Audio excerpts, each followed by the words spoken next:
Sobrang tamis.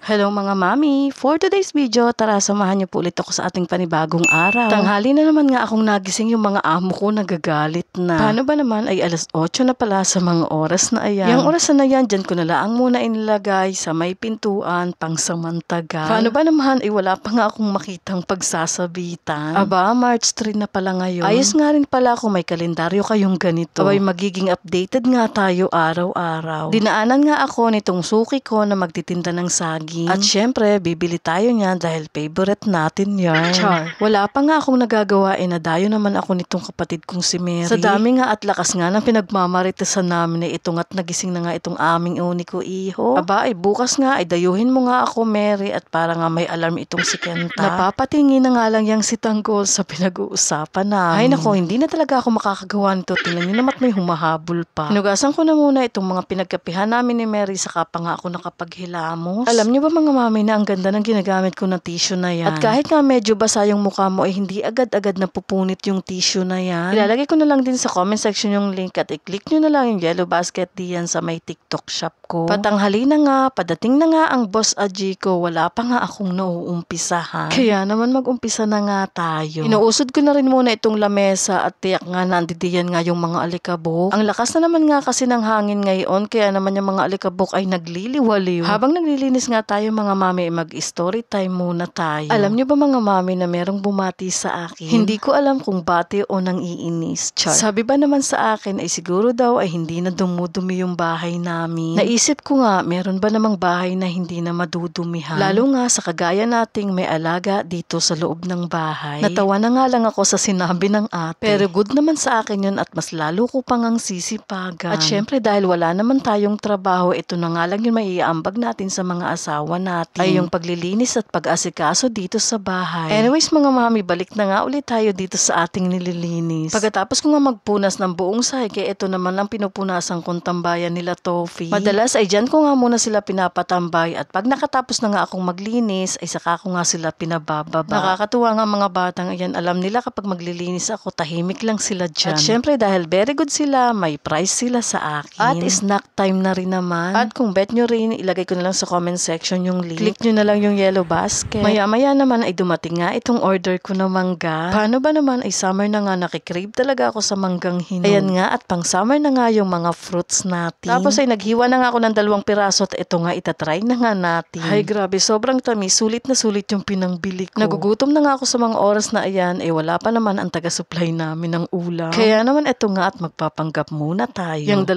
batang yan, lagi ko talagang kasalo sa pagkain ng mga yan. Tapos ay maya-maya nga ay dumating nga itong si Daddy Adje. Wala nga raw siyang dalang ulam, kaya nga si Kenta na lang yung pinabili ko ng ulam. Fast forward, nung nakakain na nga kami lahat, ay nagligpit-ligpit na nga ako dito sa may lababo. Tapos ay naglagay na rin ako ng mga tubig dito sa may ref. Paano ba naman ayang si Kenta, puro inom lang, hindi naglalagay ng tubig. Yun lang muna ulit mga mami for today's video. Thank you for watching. See you on next vlog.